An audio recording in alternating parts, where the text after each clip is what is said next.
وعلیکم السلام ورحمۃ اللہ وبرکاتہ۔ آپ کا سوال یہ ہے کہ سنا ہے کہ جو بچہ ضائع ہو جاتا ہے اس کا بھی نام رکھنا چاہیے، لیکن ان کا تو پتہ ہی نہیں کہ بچی ہے یا بچہ، تو پھر نام کیسے رکھا جائے؟ اور دوسری بات یہ ہے کہ یہ نام رکھنا کہاں سے ثابت ہے؟ مکتبۃ المدینہ کی مطبوعہ کتاب بہت ہی زبردست کتاب ہے نام رکھنے کے حوالے سے، نام رکھنے کے احکام، اس کے صفحہ نمبر 9 پر کنز العمال کی حدیث نمبر 45,206 کے حوالے سے لکھا ہے کہ نبی پاک صلی اللہ علیہ وسلم نے ارشاد فرمایا اپنے کچے بچوں کا بھی نام رکھو کہ یہ کچے بچے تمہارے پیش رو، آگے کے چلنے والے یا آگے گزرنے والے ہیں۔ ایک حدیث پاک میں تو یہاں تک ارشاد ہوا کہ کچا بچہ نام نہ رکھنے کی وجہ سے بارگاہ الہی میں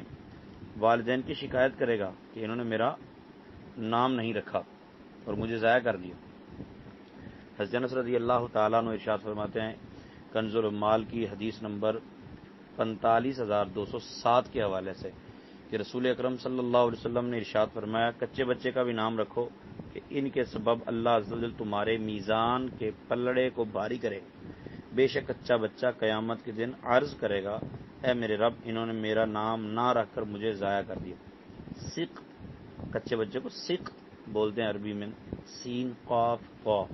یعنی کچے بچے کی وضاحت کرتے ہوئے مفتی احمد یار خان نعیمی رحمۃ اللہ تعالی فرماتے ہیں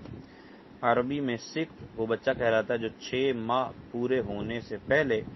شکم مادر یعنی ماں کے پیٹ سے خارج ہو جائے۔ مرآت المناجی جلد نمبر 2 صفحہ نمبر 519 کے حوالے سے موجود ہے۔ پھر اسی کتاب یعنی نام رکھنے کے احکام کے صفحہ نمبر 10 پر یہ موجود ہے کہ دعوت اسلامی کے اشاعتی ادارے مکتبۃ المدینہ کی مطبوعہ 1254 صفحات پر مشتمل کتاب بہار شریعت جلد نمبر 1 کے صفحہ نمبر 841 پر ہے بچہ زندہ پیدا ہوا یا مردہ، اس کی خلقت یعنی پیدائش تمام ہو یا نہ تمام، بہرحال اس کا نام رکھا جائے اور قیامت کے دن اس کا حشر ہوگا یعنی وہ اٹھایا جائے گا۔ اچھا، اب سوال یہ ہے کہ لڑکا یا لڑکی ہمیں کیسے پتا، تو نام کیسے رکھا جائے؟ تو لکھا ہے کہ لڑکا ہو تو لڑکوں کا سا،